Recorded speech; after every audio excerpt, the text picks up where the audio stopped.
And so while we are on the topic of students, and you could see how optimistic they are dealing with anxiety that is real. And so I want to welcome our next presenters, Anne Campbell and Thi Nguyen, an assistant professor and master's candidates respectively from the Middlebury Institute of International Studies. And so we're going to show you a presentation, and then they will be joined by Eddie for a discussion. Greetings from the Middlebury Institute of International Studies in Monterey, California. My name is Dr. Anne Campbell, and I'm an assistant professor, and I'm here with Thi Nguyen, a master's candidate. We are pleased to share this presentation as part of the International Education Climate Action Summit. The title of our presentation is Climate Anxiety and International Student Mobility, Overcoming Eco-Paralysis. We will begin by sharing our main takeaway messages with you. After that, we will define key terms and explain our interest and position in the topic. Then we will discuss the three main takeaway messages again in greater detail towards the goal of moving beyond climate anxiety and eco-paralysis and towards climate action in international education. So right at the beginning, here are our three take-home messages for administrators and faculty, which we will return to and explain in depth later. First, we recommend that practitioners and faculty acknowledge the concerns of young people in terms of climate anxiety and eco-paralysis. Second, we advocate for practitioners and faculty to recognize and address the links between social justice and the unequal impact of global warming. And third, we encourage administrators and faculty to advocate for climate action, both during and after the Education Abroad program, as a way to address climate anxiety and to help the planet. Thank you, Anne, for the introduction. So there are two key terms that are important to this presentation. They are climate anxiety and eco-paralysis. Climate anxiety is the chronic emotional distress induced by climate change-related events. It stems from the growing awareness of the direct and indirect environmental impact on individuals' lives. Eco-paralysis is a state of feeling overwhelmed by climate change and not knowing what to do about it. In the context of this presentation, we will combine climate anxiety and eco-paralysis as one single phenomenon. This phenomenon refers to the immobility of students' minds in the face of climate change, despite the physical mobility. What usually happens is, in deciding whether or not to pursue opportunities abroad, students would almost always feel conflicted, knowing that their educational travels contribute to polluting the planet. Due to their under-addressed concerns, many students choose skepticism or ignorance as a coping strategies, which is counterproductive to both student learning and environmental sustainability. So before diving deeper into our study and recommendations, Anne and I would like to make clear our positionality on this particular topic. We both come from a graduate institution in California that deeply values international exchange and cross-cultural learning. As international education specialists, we believe that global solidarity is needed now more than ever to prepare the next generations to tackle global challenges, such as climate change. Our values also stem from the United Nations Sustainable Development Goals 4 and 13. These two goals, when placed side by side, demonstrate the purpose of education as supportive of both student mobility and a sustainable future, which show us that going global and going green should not be viewed as two contrasting narratives. To us, there are new frontiers regarding the role of international education that have yet to be thoroughly discussed. Therefore, we are eager to exchange ideas and learn from other people at the conference. So, from our observations in the field and our work with students, we see signs of anxiety and eco-paralysis among our students and colleagues. And from our perception, it seems even more pronounced in the younger generation. And while we don't have all the answers, we do think that things can be learned from the research and program design that has come before us, and from conversations like the ones happening during this conference. We have some initial ideas to put forward today as considerations to live with climate anxiety and to move beyond eco-paralysis towards action for the planet. Our first recommendation for administrators and faculty is to acknowledge that their students may be experiencing climate anxiety and that they and their students and colleagues may have eco-paralysis. This means addressing these concerns in classes and through program design and across disciplines. The academic literature seems to support the idea of eco-paralysis and climate anxiety among students today. Kelly found that those who take environmental studies courses, especially for the first time, find the lessons to be crushing. Yet Kelly noted that few classes in the study help students handle the emotional stress of climate change or allow them to, quote, feel empowered and ready to take action after class, unquote. Moreover, Robinson found that while faculty are aware of the importance of addressing climate change topics in their curricula across disciplines, that university educators were unprepared to be involved in extensive interdisciplinary teaching and preferred to teach within the safety of their own subject boundaries. Verily provides one idea here as a way forward, arguing that faculty should guide students towards a, quote, live with climate change, unquote, approach to channel the feelings of guilt, frustration, and grief towards fixing the flaws and injustices in the existing systems. Based on these points and other findings, we recommend that faculty and administrators acknowledge and incorporate issues related to climate change and climate anxiety into education abroad programs, including helping students to live with their climate anxiety. We also believe that there's a need to address a link between the environment and social justice, as this approach can help bring different students' communities together and motivate them to commit to climate action. From our observations, many students are indeed tirelessly trying to identify a course of action to tackle climate issues in their own education. In 2016, when Fisher conducted interviews with youth climate activists, he found that positioning climate change as strictly an environmental issues, such as flying less and saving the polar bears, greatly undermined the wide range of life experiences and perspectives that had shaped this field. In 2014, El Zabi and Els Ansari found that students in the Netherlands were highly concerned about global warming, but their worries were linked more directly to the inequitable impacts of global warming. And they understood that combating climate change was also about fighting for the rights of underprivileged groups. From these findings, we believe that eco-paralysis and climate anxiety can be enhanced when students are aware of the environmental toll of climate change, but are unable to connect this aspect to their own individuals' lives. This can be a very isolating experience. To support students, international education programs should incorporate curricular lessons and approaches on our global interconnectedness and environmental justice. In this way, students can envision using their own education as a way to not only give back to environmental causes, but also contribute to the socioeconomic well-being of the larger society. In doing this, we can further bridge the perceived gap between student mobility and sustainability.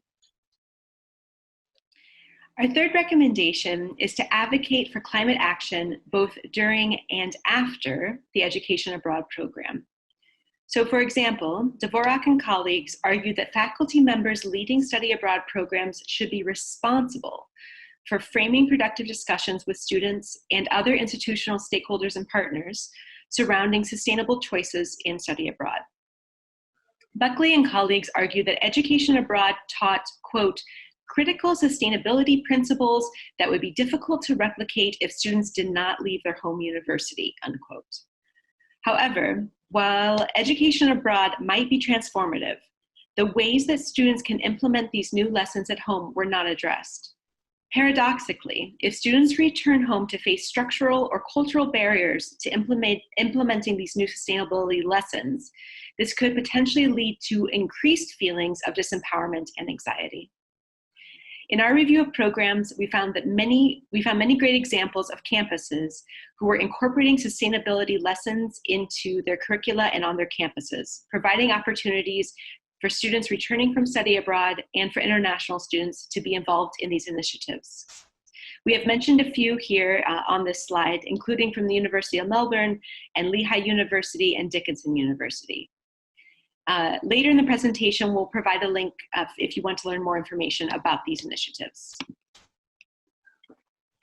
So as you see, overcoming eco-paralysis in the space of international education requires strong collaboration among students, administrators, professors, and institutions.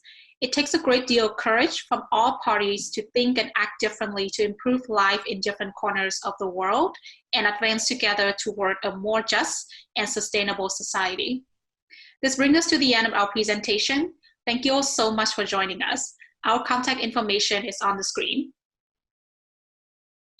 As a final point, we wanted to share this bit.ly link. It's an open link of some of our resources and programs that we've been looking at to help shape our upcoming research project. We hope that these might also be helpful to you in your own work. Indeed, the work of helping to preserve the planet and reverse the effect of global warming belongs to all of us. That was amazing. Even though it's, I think, now the third time I've watched your video, it gets better each time.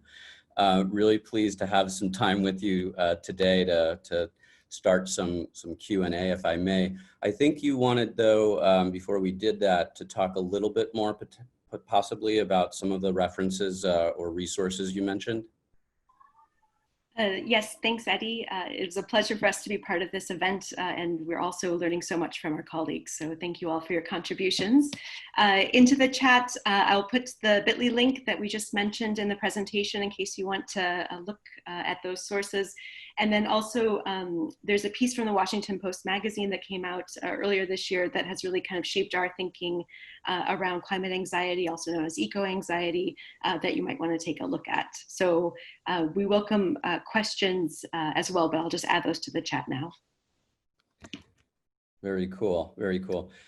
So I think, if I may, the first question, I want to talk a little bit about how you and your work, both of your work, is focused a lot on faculty and administrators and sort of organizational responsibilities or responses to climate change. I wonder if, Thi, if you could talk a little bit about the perspective of students themselves, because earlier we saw some of our student videos. You know, many of them are very, very passionate about this topic. If you could share a little bit about that, it would be great. Yeah, so currently I'm a graduate student at the Middlebury Institute of International Studies.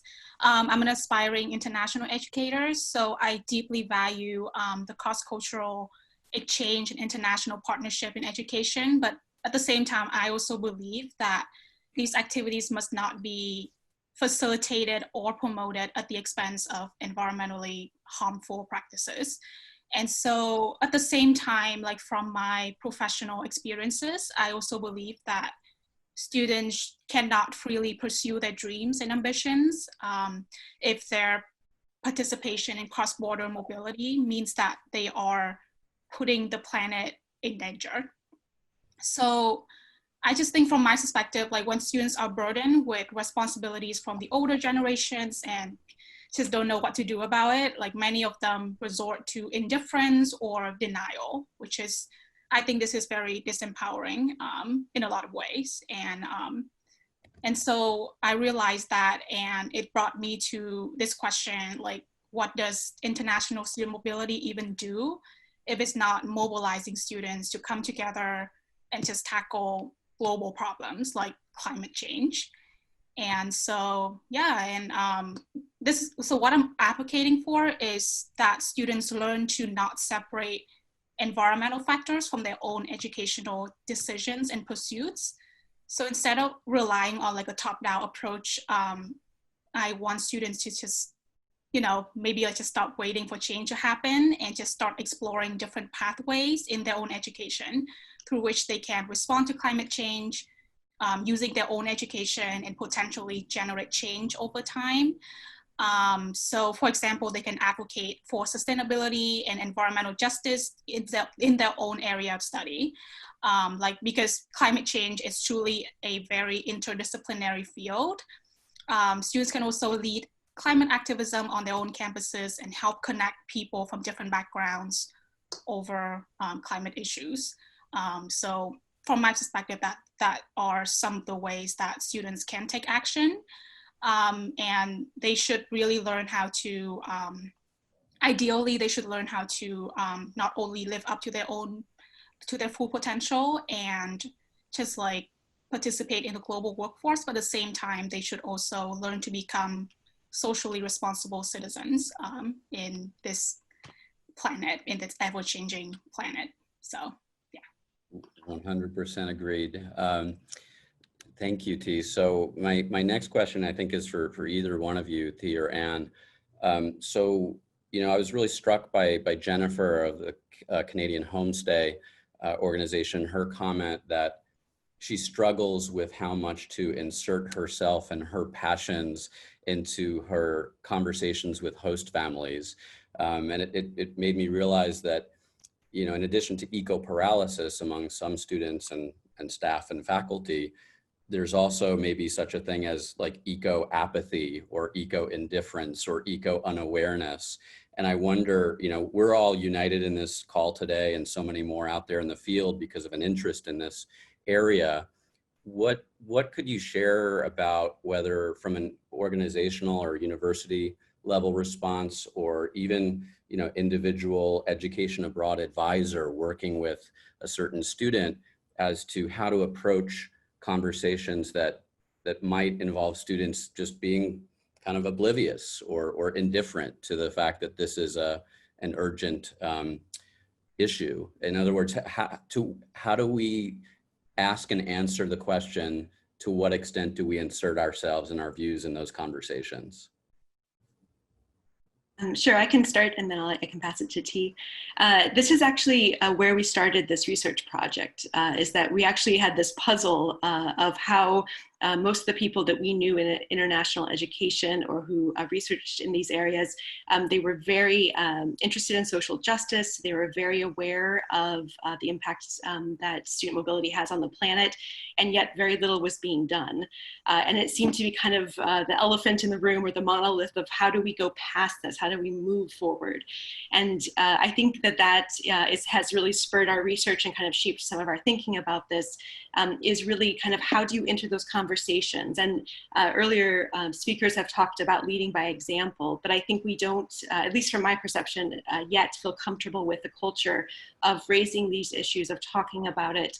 And part of it is coming, if I may be so bold, coming from people like me, who are not always listening as much as they can to their students, or are having the opportunity to kind of listen to these concerns and to sit with them and to think about how to respond. So we tried to shape our presentation towards actionable steps, and also really opening the door for that kind of activism, both during programs and after, so that people can move past a paralysis or an apathy towards an action.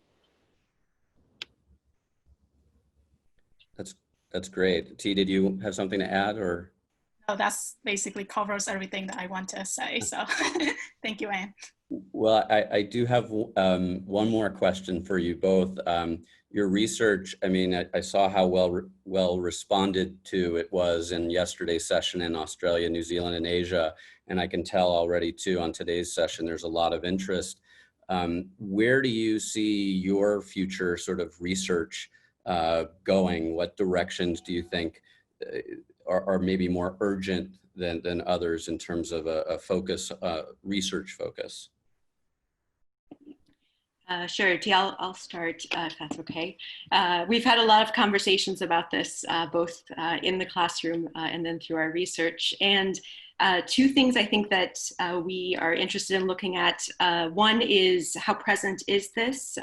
As we mentioned in the video, it does seem that the literature supports both an awareness and a paralysis. So kind of what is the impact of these phenomena and how they're impacting education abroad in international student mobility.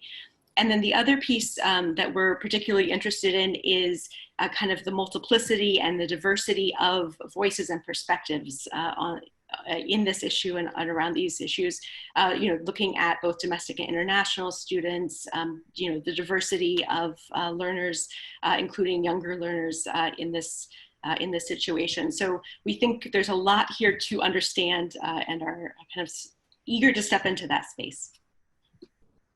Yeah.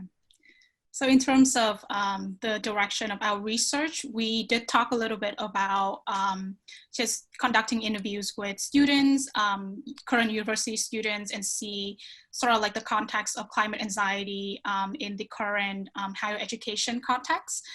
So for example, how does the era of climate anxiety and climate change affects like student educational choices, like their choice of major, their community involvement, their educational aspirations, so things like that. Yeah, so it's still a little bit up in the air right now given the circumstances, but that's sort of like the direction that we intending to move towards, yeah, in our research. That's great. That's great. Well, thank you so much again for the work that you're doing, for contributing to the summit today. I think you're both going to be engaging hopefully on our LinkedIn discussion group and in conversations to come. So anyone who wants to connect with Anne and Thi, there you've got that LinkedIn avenue. I hope folks will reach out to you and vice versa. And thank you a lot again. Thank you so much to you, Eddie, and to Anne and to Thi. Yesterday in the first session in New Zealand and Australia and Asia, Education New Zealand was speaking about digital marketing and virtual recruitment, and they put up on a screen, no one in Generation Z has any memory of a life without a screen, but then also dropped the very real and connected truth that no one in Gen Z has any memory of life without a climate crisis. So thank you so much to Anne and Thi for these very real recommendations for action that institutions can take. I think we're all a lot better off for having this discussion and this perspective of the climate issue come to light. So thank you again.